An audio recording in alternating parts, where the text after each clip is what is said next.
डूब गए। दरिया समंदर में उतर के पता चलेगा ना कितनी लहरें हैं जी। सब्सक्राइब करें और बेल दबाएं ताकि कोई खबर रह न जाए।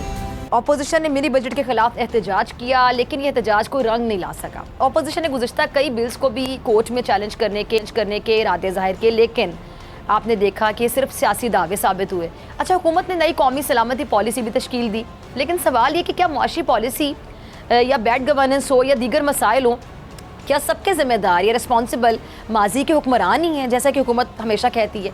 इसमें मेरे साथ आज बात करने के लिए मौजूद है किसी तारुफ के मोहताज नहीं, रज़ा रूमी साहब। रज़ा, बहुत शुक्रिया ज्वाइन करने के लिए, वक्त देने के लिए।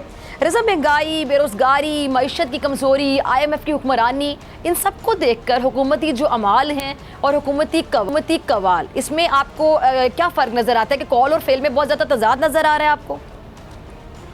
जी बिल्कुल तज़ाद नज़र आ रहा है। अनफॉर्चुनेटली उसकी वजह यह है कि अभी आपने जिक्र किया कौमी सलामती का, तो देखिए कौमी सलामती का तसव्वुर जो है वो बहुत वसी हो गया हुआ है। एक ज़माना था 1 सदी पहले कि वो एक ही नज़रिए से देखी जाती थी। आज की 21वीं सदी की दुनिया में कौमी सलामती जुड़ी है आपकी माशी खुद निसारी, माशी ताकत पर।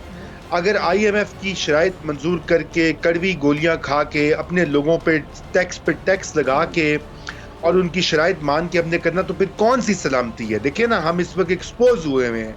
कब से हम उनकी जो वो कहे जा रहे हैं कि ये बिल पास कर दो, ये मिनी बजट ले आओ, वो करो, तो इस वक्त लोग और हुकूमत भी, मैं उसको ज़्यादा मुर्द इल्ज़ाम नहीं दूंगा क्योंकि हुकूमत भी मजबूर है और उनके पास क्या रास्ता है। कोई भी हुकूमत हो, आज तो PTI की अगर नून भी होती, PPP भी होती, तो यही करना पड़ता, क्योंकि हमने जिस तरह से इकोनॉमी को मैनेज किया है इतनी दहाइयों से, अब वक्त आ गया कि हम उसके ऊपर गौर करें कि किस तरह से हम खुद इंसारी की तरफ जाएंगे, किस तरह से हम अपनी मईशत को मजबूत करेंगे। सबसे पहली हमारी कौमी सलामती की तरजीह वो होनी चाहिए।